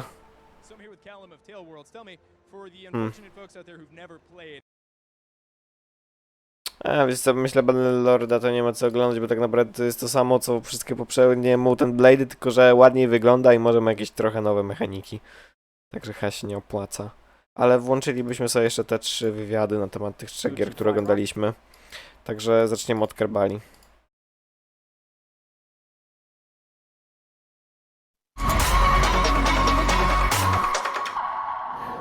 Welcome back to IGN at Gamescom Now. With us today is Nate Simpson to talk about Kerbal Space Program 2, the sequel to the game that allowed you to fly rockets into the air and soar and probably explode and kill things. It went horribly for many people, but people love it. Thanks for joining us here. We also have Max Scoville. Great for a lot of people. You want to crash in this game. That's true. Not me. It's never gone well for me. Well, it's going right if you're crashing. That's what this game is all about. It's about learning and by failing, right? I feel like somebody's going to take that quote very far out of context. Anyone in the community can tell you that is what this game's about, for sure. So obviously this is the sequel to a game that a lot of people have sunk just ridiculous amounts of time into. There is a diehard rabid fan base, which has got to be kind of a terrifying situation for you to be in. I'm one of them. I've got more than 2,000 hours in the game, so yeah, I know. And now I feel like it barely scratched the surface. Yeah. And now you're taking it one step further and making the next iteration. Right, yeah. I actually have not tried to do the math yet on how many hours I'm going to have to sink into this game to get to explore the thing entirely myself. Oh, man. But yeah, I'll probably see my wife again in 2030. Can you talk a little bit about some of the new features and new stuff you have going on in Kerbal Space Program 2? Sure. Well, in the original game, there's a single star system that you explore. You land on planets in that star systems. In our game, we've got new stars with new celestial bodies around them. We've kept that original Kerbular system from the original game. We've enhanced it a little bit, but it's all there. And now we've got some new places to go explore. And in order to get there, we've had to give you some new technologies. So we've extended the tech tree to I would say, near future plausible propulsion technologies. We've worked very closely with subject matter experts to make sure that those are as rooted in real science as the engines in the original Kerbal Space Program. And then in addition to that, we've enabled interstellar travel by adding a colony system that allows you to build bases on the surfaces of other planets and in orbit. And at those colonies, you can build new vessels. So that really unlocks the interstellar progression. This is no longer about just taking off from a single location. This is about spreading a civilization across multiple star systems where the cosmos is your canvas. No, bardzo, bardzo to fajnie brzmi. No i właśnie, bardzo ambitne. You would be describing one of the most like scientific and sort of realistic games ever made, and you do have a lot of that here. But this is also goofy and fun as hell. Right. So how do you find that balance? Well, it's the Kerbals. It's all about the Kerbals, right? Like, so I mean, if I think back to my first time playing the original Kerbal Space Program in like 2012. My first launch was this very realistic rocket sitting on the pad, and then there's little portraits in the corner with these little green folks like freaking out because they're about to be fired into space. And it's just so charming to have that presence there at all times. Otherwise, I think it would be, you know, a fairly technical rocketry game. But with them there, it kind of prevents you from getting too serious. And it's really helpful to us in terms of making people understand that it's not only okay to fail, it's necessary to fail in order to learn what you're doing in this game. Because it is a very challenging, realistic physics simulation. And the way that you conquer those kinds of obstacles is by learning by doing. Right, right. Now, you're with Star Theory, which is a separate studio from Squad, who made the original. That's correct. You guys have been working closely with them. Can you talk a little bit about that relationship? Yeah, so, well, again, fan hat on, developer hat off. Like, I mean, I've been idolizing these guys for a lot of years, so it's very exciting to get to, like, run my ideas by them and see what they say. And we've had some sort of hilarious back and forth about, we really get into the details, like the relative eyes of Jeb's, or relative size of Jeb's eyes, or like, there's a lot of kind of silly stuff like that. But yes, so Private Division wanted to make sure that there was no interruption in support for the original game. There have been 2 amazing expansions that have come for the original KSP. And so while they're continuing to plug away at this, we've been spooling up on our side. But yeah, we're good friends with them. No właśnie, jestem ciekaw, czy skład się przeniesie na inny projekt, jak już wyjdzie 2, czy jak? Bo tak trochę, no nie wiem, 2 gry rozwijać, te same. People have a huge investment in the original game, especially around mods, right? Like there have been a huge number of mods that have been built for the game. That's sort of the beating heart of the community is the modders. We're actually extending the mod system for hours so that it's even more moddable, because we definitely don't want to miss a beat there. But I definitely understand the value. We want to keep the KSP1 community thriving as well. Those are 2 products that are both amazing. That's awesome. I want to talk a little bit about colony building and sort of how you manage to. I mean, obviously, this is a game about primarily launching rockets. That's kind of the big thing. But a colony is a little bit less mobile. You know, there's maybe not as many moving parts, and you still got to do it right. Yeah, exactly. Obviously, that sense of failure and explosions is sort of part of the core experience. How do you sort of integrate colony building while still having that sort of Kerbal experience? Right. Well, so this game is first and foremost about rockets. So we wanted to make sure that the colony experience was an enabling experience as far as helping you to build newer and crazier stuff.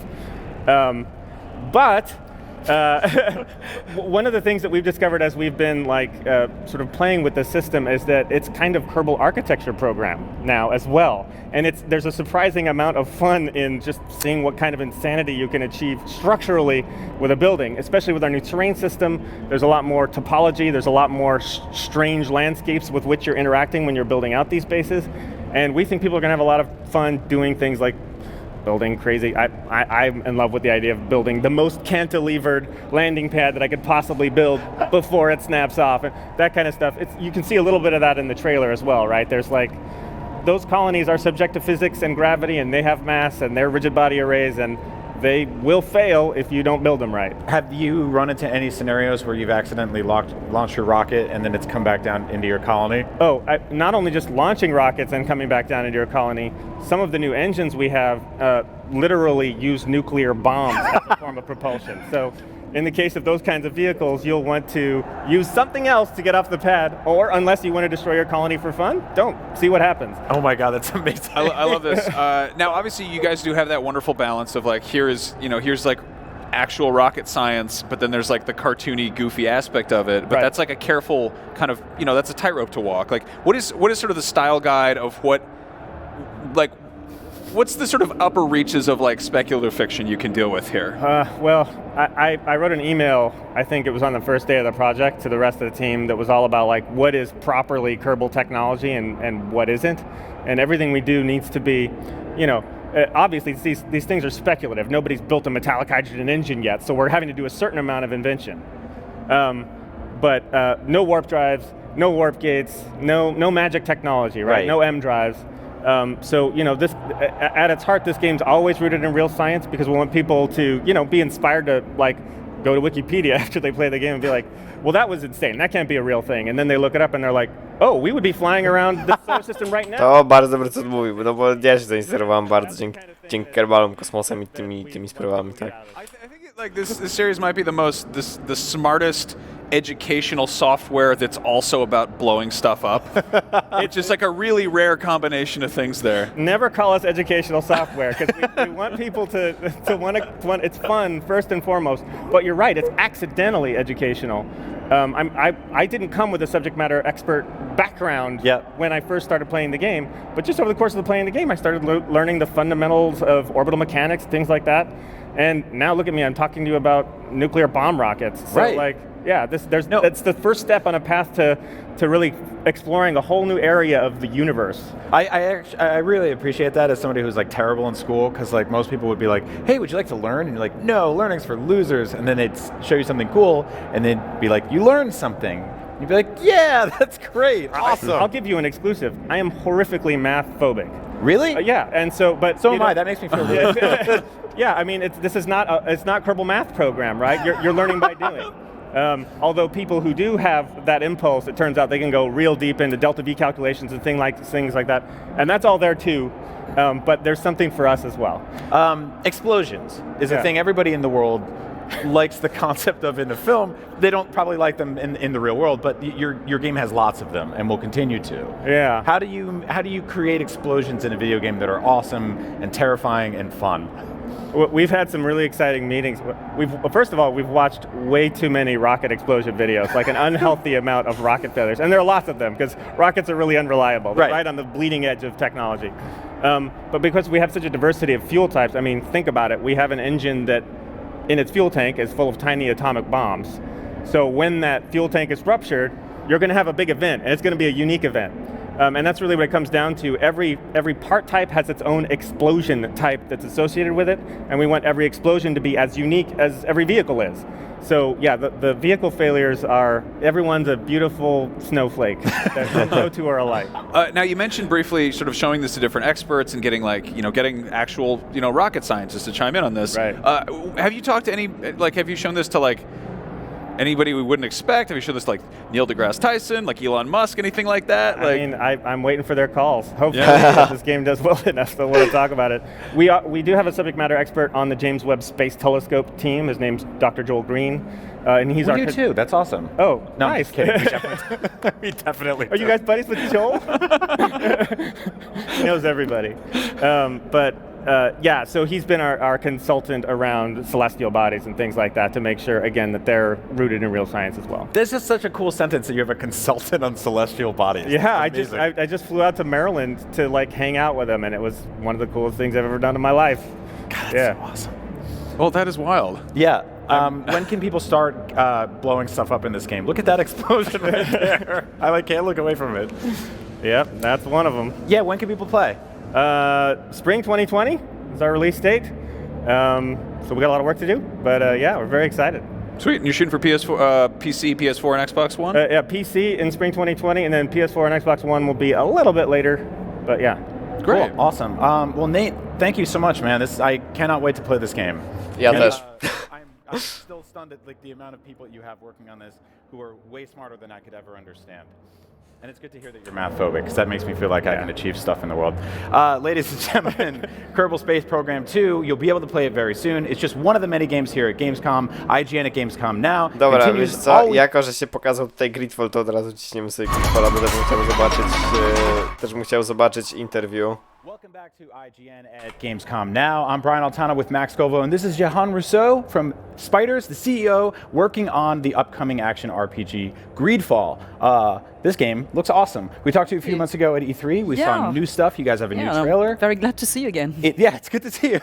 It's been a crazy summer for video games, and your game just keeps getting more and more busy. There's more and more characters. There's more and more heart and depth. I could talk about this for a while, but I'm going to let you do that. What's new in the Gamescom trailer? Well, I think that what we will show you here is it's gameplay mostly.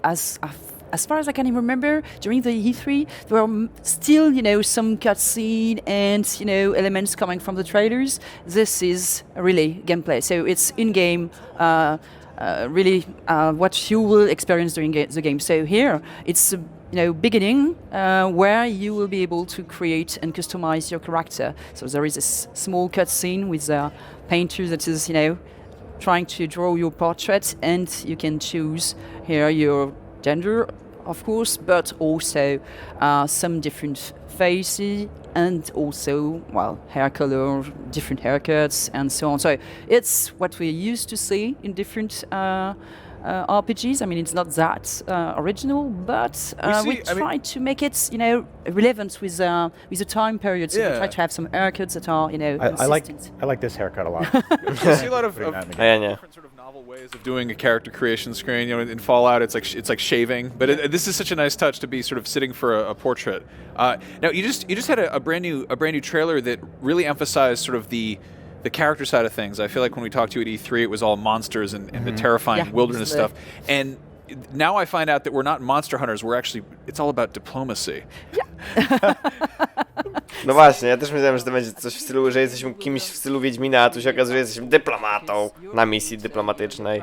Desade is a diplomat, so he's part of the court. You're the nephew of the Prince d'Orsay, who is, very important noble from the congregation of merchants, and you're sent with your cousin to this island, so to Tiafradi. The island has been discovered 15 years ago or something, but the congregation is not here for a long time. They have begun to build a small city, and your job there will be to establish some relationship with the other nations from the continent, but also obviously with the natives, and to try to communicate with them, to try to understand what is happening on the island. And even if your personal main goal is to find a cure for the disease that is actually plaguing the continent and that your mother is dying from, you will also have to do a lot of diplomacy with different other factions that are here. And it's not just the factions either. You have companions too, right? Yeah, each companion is related to one of the factions. So there is 5 companions, and there is 5 other factions than the congregation of merchants. So there are all important people in their faction, so their voice will matter. Czy ja dobrze słyszałem, że jest tylko 5 różnych towarzyszy, czy ona się coś pomyliła, tak? Bo jest na pewno 5 frakcji, ale tylko 5 postaci? Wątpię. Kings and queens of the native, the fact that you have a companion with you that is also important in their faction will probably make them, more welcoming, and these companions can help you understand what is. Nie, to ono jej chodziło o przywódców tych frakcji. What you should know about, the different tensions or, the political setting of this faction. And of course, if you're bringing someone from the opposite faction, it can, lead to a terrible mistake. That's not really great diplomacy. It's like, hey, I heard you hate these guys. I brought one of them. One side of my brain wants to ask you all about the skill trees, which we just saw. They're very in-depth. Yeah. The other side of my brain just wants to scream out, like, is that some sort of badger bear? There's so many wonderful monsters in this game. Every time we see this game, I feel like there's crazier creatures that start coming out of the woodwork. Well, we try to create some original creatures, different from what you are used to see in this type of games. So there are these animals that are different. And the idea was to create the same, I would say, amazement feeling that probably some when some people reach some new islands and new country, they discovered strange fauna, strange creatures. They were trying to draw them, and most of the time it looks very strange, and we're very weird when we're looking at the drawings now. And this is what we wanted to give back to the players, so a kind of amazement feeling and the discovery also. I really love that, because if you look at like cave paintings of horses, they're like kind of thick. Yeah. And then you're like, did they have weird horses, or did they just draw horses weird? With very small head. Yeah, exactly. I mean, I think overall this game has it doesn't look familiar. It doesn't look like the same as everything else. It's got a unique look, and the monsters have their own kind of original designs. I read somewhere that you did a lot to kind of create a custom language. Yeah. So all the natives have their own language. When they are all only together, they will speak their own language. They, of course, speak English too when they are talking or exchanging with the settlers. They may not know all the words, depending on how far and how deep they live in the island. Of course, some clans that are living close to some settlers are, more used to use English, as the others, well... To ciekawe, że stworzyli jakiś swój własny język do tego. Fajne. Reluctant to talk with you, but we create that language really to reflect also this difference, this cultural difference, and we worked with a linguist that really create a completely whole language. It was very funny because we had the actors, all the actors were playing some natives. They had to learn that language. So the linguist is living in Shanghai, and he was sending some video with him saying, "Hello, I will, today we'll give you a course on Friday." And all the actors, were repeating in front of the video. It was very, very funny. But they were amazing, very professional, and it was for me very moving to hear that language, being talked and finally seeing these characters taking life. Yeah, I mean, to make a video game from the ground up is an immense project, and that's when you can even be following the lead of other games that are out there, and you're like, no, we need to create original monsters, and oh, by the way, let's have a foreign language as well. Why not? Now, it's an undertaking. This is kind of like a tragic question, but you're essentially, I'd say, invading a sort of a native space where there are creatures indigenous to that area in the wild, and you're kicking their asses and they're spitting blood everywhere. Are you kind of the bad guy from some perspective? Well, you can. I mean, as a player, we have had plenty of choices. You will meet plenty of different people. You have to understand that even the different faction, they are not thinking all the people are not thinking the same thing and acting the same way. So amongst the natives, there are plenty of different clans. Each clan has his own philosophy, his own point of view on the settlers, and you can, decide to support some of them or to fight them, and it's exactly the same for the other faction and nation coming from the continent. So it's really up to the player to decide how he wants to positionate himself, facing all these different characters. Some native will ask for his help, and some others will, don't want to do anything with the settlers. Some will try to fight back. And you can really decide during the game to side with the natives and say, okay, in the end, I don't want to be the bad guy. Right. I want to be... to support them. So it's really up to the player to decide and make his own way through the game and through the story based on his own philosophical choice or just just emotional or how he feels towards some characters. And there is no moral judgment from our part. And so there are.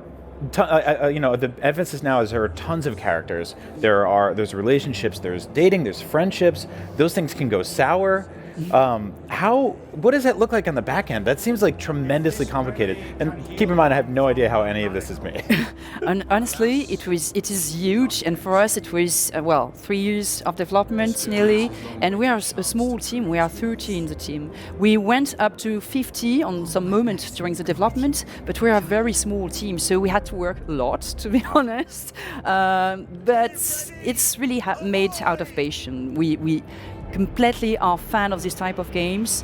We were missing this type of game since some time. Yeah. And that's why we wanted to create again this type of game. So, well, we spent some time with the team to create this universe, to give life to it. We know that we can't compare to a huge studio where they have hundreds of people working on it, but we come with our honesty and our love for this media, and I hope it's visible while playing. It's a generous game, and we tried to add all we could. So crafting system, as you can see it in the videos. I saw some kissing there. Are there romance options? Yeah, there are romance options. If you break up with someone in this game, will they kill you? No, but well, you may lose some friendship also. But yeah, there are some romance options. That's good to know. When can people play Greedfall? Because I know they want to know the that. game is released the 10th of September, so I'm terrified, to be honest. What are you doing here? Well, we did nearly everything we could, so I'm here, well, basically to present the game, to be I'm with glad you. you're here. No, thank you so much for coming. Greedfall comes out very, very soon, so check. Tak jest, Greedfall wychodzi niedługo. Dobra, ostatnia rzecz w takim razie na dzisiaj. Posłuchamy sobie jeszcze, co mi powiedzą tutaj na temat Avengersów. 15 minut tutaj jakiegoś wywiadu mamy. Zobaczymy. When it was first shown off at E3 earlier this year, the Avengers definitely made some waves. Here to talk about it right now, I'm joined by Crystal Dynamics, head of studio Scott Amos, and Tina Amini from IGN. Hello. Hello. Big surprise, Avengers just out there playable, like you're letting the... Oh, yeah. Yeah. Oh, we've got 72 stations set up out there, so we've got people rolling through every 20 minutes or so. It's awesome. And Tina, you got a chance to play it, right? Yeah, I played it yesterday, but I think the even bigger aspect to it was that you gave me a presentation, full-on explanation of what this game is and how it actually unfolds beyond the tutorial that I got to play. That's right. Do you want to explain a little bit about what the differences are, multiplayer, single player? What is this thing in a nutshell? You got the whole deep dive, though, so that was a good another 20 minutes of presentation. How much time do we have? At the end of the day, for us, like everything that we've talked about, looking at Avengers, you're playing an original Avengers storyline, and that's the big deal for us, right? Having these characters, having a story that we get to tell uniquely with collaboration with Marvel, it's been a dream for us to say, what can we do to take these really beloved, iconic characters, like we did with Lara Croft back in the day, and reimagine them with a new way and a new story. And then everything we've done, as you've seen both in the demo, getting to represent who these characters are on this tutorial level, playing as Iron Man, playing as Thor, playing as Hulk, but this is just the beginning. For us, this is just one of what we call a hero mission, where you're actually playing specific heroes, the level itself tailored to those heroes, to try and get you on board, learning who they are in a very cinematic way, and then the world opens up. And you go from having hero missions like this to what we call Warzone missions, where you now have massive amount of content to do on all around the globe, all kinds of different reasons. It's awesome. Now this is very exciting. What I'm hearing here is, and this is one of the challenges of making a superhero team game, is that you're kind of making 5 games at once. Yeah. Can you talk a little bit about sort of the process of kind of balancing all that out and like figuring out how to devote the right amount of time to each character and then have that come together? It's been delightful for us because Vince Napoli, who's our lead combat designer, had come from the God of War team, and so having Vince be able to show up, look at our heroes, and we were doing what we were doing, making Iron Man, making Cap, making Hulk, and then Vince showed up and was like, okay, give me the hardest one. So we gave him one like we hadn't really developed yet, said try this out, see what you guys can do. And then when he and his team, this player enemy traversal team that we have, the pet team, when they actually did what they did with Widow, we're like, holy shit, this is much better. Okay, redo these guys now. And so Vince just started taking each character and getting down to the core of who are they? What makes them cool? What is that attribute? Whether it's a hammer that maybe throws a lot like a Kratos axe and can come back to you, all the way to Iron Man being able to fly with repulsors, and then other unlocks you have for his gear. That team has just nailed it as far as saying this is what these heroes, is playing that fantasy of being these heroes. So those hero missions are supposed to be really catered to their abilities, their backstory, obviously. What can you tell us about the differences of those missions? Like, what does Black Widow's campaign look like compared to Iron Man, sparing the spoilers and a lot of those Tina. details? Come on, that's terrible. But when you look at it, even from the Golden Gate Bridge, which again is a tutorial level, so it's just getting you on-ramped, getting into a nice area, you can figure out how these, just a taste, just a glimpse of how these characters play, what some of their powers are. Once you get more into the story, as you start unlocking the next hero mission, say, oh, now I have Black Widow, now you have to see where is she in her story arc. What happened since the events of A-Day? What has she been doing when she kind of returns to this kind of lone wolf spy kind of lifestyle? And now where is she at? What has she been doing? And then what are her abilities? So we want players to be able to take that journey, learn who these characters are, but actually get to even customize them beyond that. Because as you level up, you get skill points. You can actually unlock different skills. You can customize your Widow to play differently than my Widow. And then we have all the outfits that you got to see glimpses of so far that your Widow can look completely different than my Widow as well. So you want to have these your heroes your way. We got a glimpse of the skill trees, and they're really robust. It does seem almost like classes within those hero types. So Thor can be, you described Thor can be a little bit more of an area of effect kind of damage, more long range, or you can turn him into more of a tank where he's got like much tougher strength in terms of his melee abilities. Can you tell us more about how those skill trees help you play dynamically in a way that you want to, and on the fly, mid-game, change through them? Well, we showed off some of the details. You get to play Iron Man actually in this particular demo, and you'll see him flying with those repulsors. But one of those things, the repulsors, we all know this, right? You hear the kind of high-pitched whine, and they come out, and you blast it from your hand. We actually have skills in there that you can unlock. We can unlock an entire skill tree of lasers. And lasers have much different sets of weapons for both melee attacks and ranged attacks, and then you can unlock rockets. And now with rockets, you can play completely differently than you would have played with repulsors or with lasers, but you can actually switch to them on the fly. So anywhere in the game, as Iron Man, as you're playing, if you have those unlocked, you can then switch between rockets that you can lock onto a bunch of enemies, or lasers. You can do some really cool, classic kind of swinging in a circle, slicing a few different enemies up, back to repulsors for ranged attacks. So for us, that's what we're talking about, of saying we want to make these heroes have classic moves you may have seen elsewhere, you may have read about in some comics, all the way to original things that we've pushed and said this could be something fun to do as this hero. Now, speaking of comics, having gear and abilities that actually affect your playstyle is one thing, but what about the cosmetics? Because I like to dress up as superheroes sometimes. I can see it. I can see this being your thing. It's my Ace Ventura cosplay. But no, surprisingly accurate. I'm very curious how deep you're going to dig into the source material, and have like little nods to kind of previous iterations. Yeah.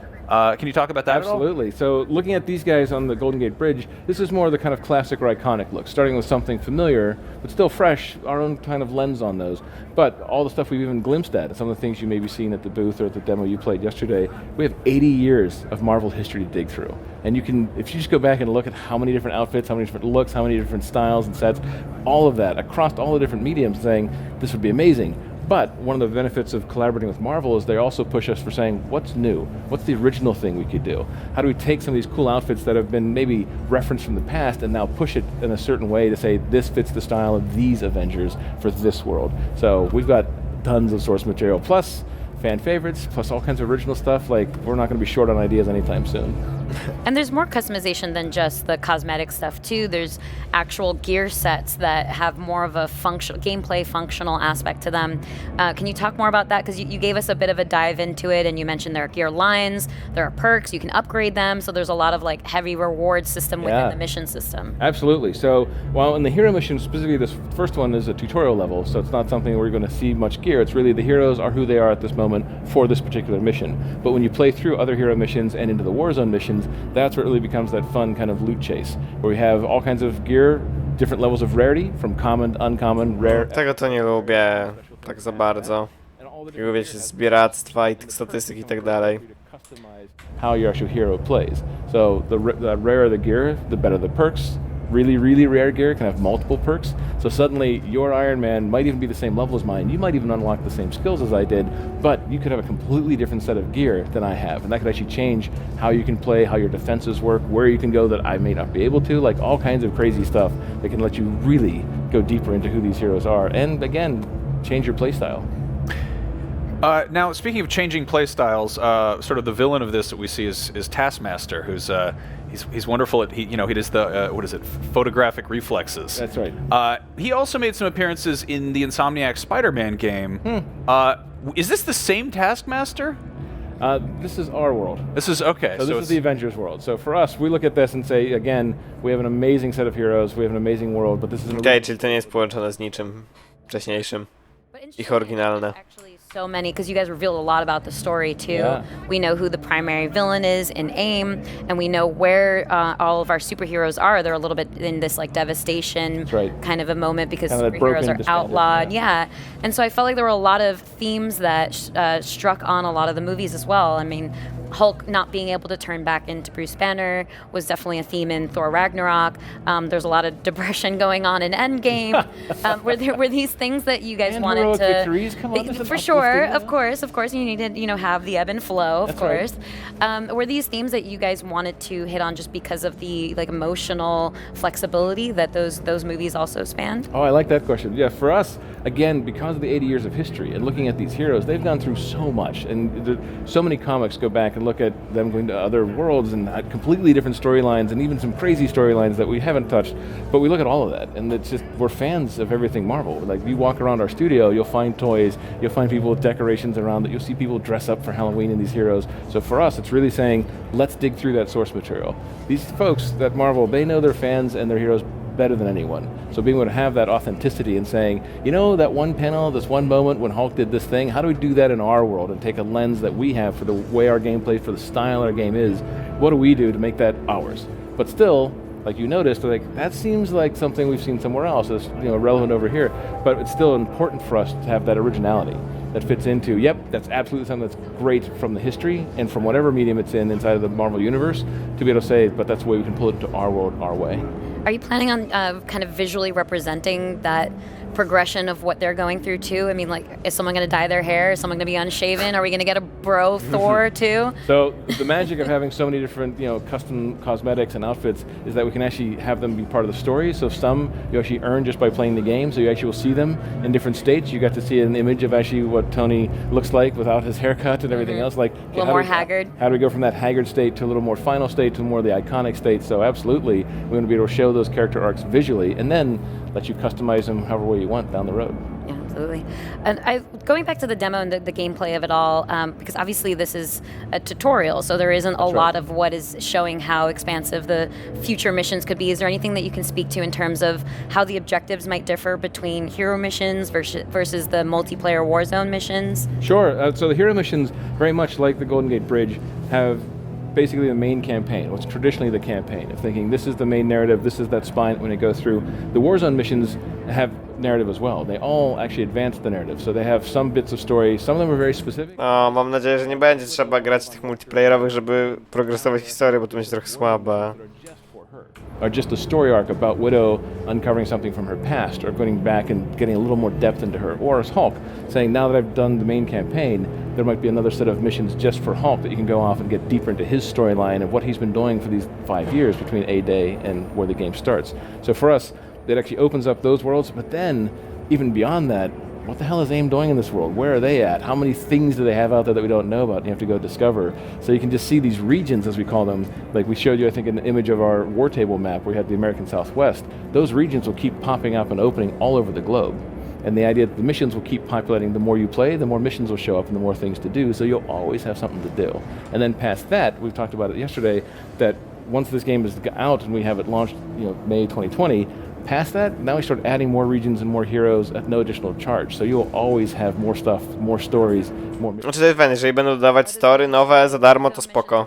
Hero missions for some of those added content. They will be Warzone missions because we want everything to be, you can play all single player or up to 4 people at one time in co-op, but we also have very specific narrative threads that will come with them. So there will be stories and all of it, and that's our secret sauce. Like one of the things we have beyond just great characters. No, czyli kompletnie singlowych nie będą dodawać, tylko będą dodawać lekko fabularyzowane, może mocno fabularyzowane rzeczy multiplayer.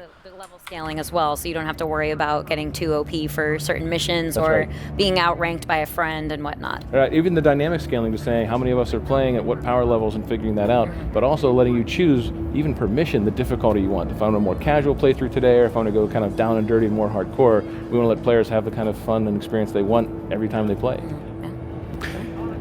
Now, aside from characters that we've seen in the trailer, who would you put in the game, like personally? They're in the game. Aside from that, what's the B-sides, the D-listers? Is there anybody you personally? No. I'm not going to rank the Marvel heroes. So from our side, I will tell you this, that I will put all of them in the game if I can. That honestly, we've gone through this list. Chciał to zrobić podchwytliwie, nie bezpośrednio kogo dodadzą niedługo, tylko kogo by chciał dodać.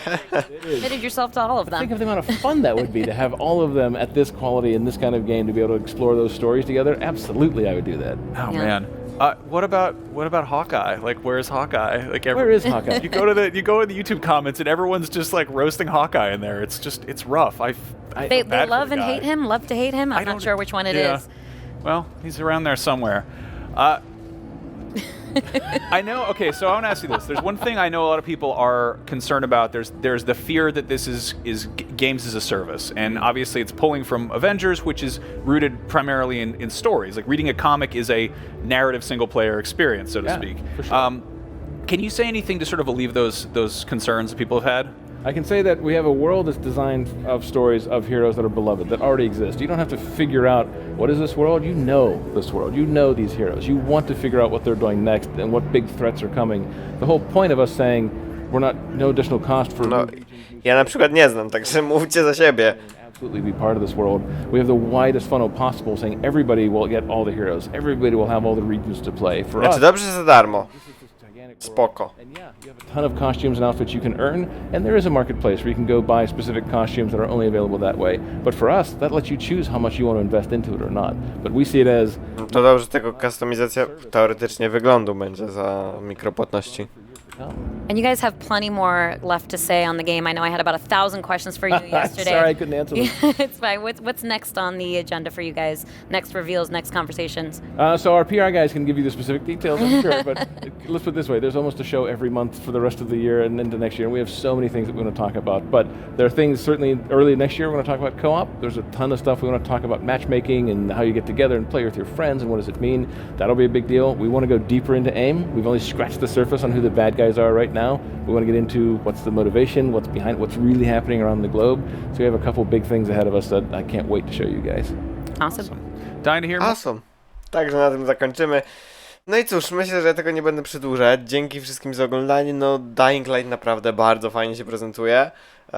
I zapraszam Was na piątek, 30 sierpnia. Na 10 najpierw wyniki CD Projektu, zobaczymy jak sobie firma spółka właściwie radzi ogólnie, a później o 20 15-minutowy gameplay z Cyberpunka. Mam nadzieję, że będzie równie zajebisty jak ten z Dying Lighta. A jak mówię, ja więcej już dzisiaj nie przedłużam, bo idę montować filmy dla muzeum. No i cóż, do zobaczenia w piątek. Pa, pa.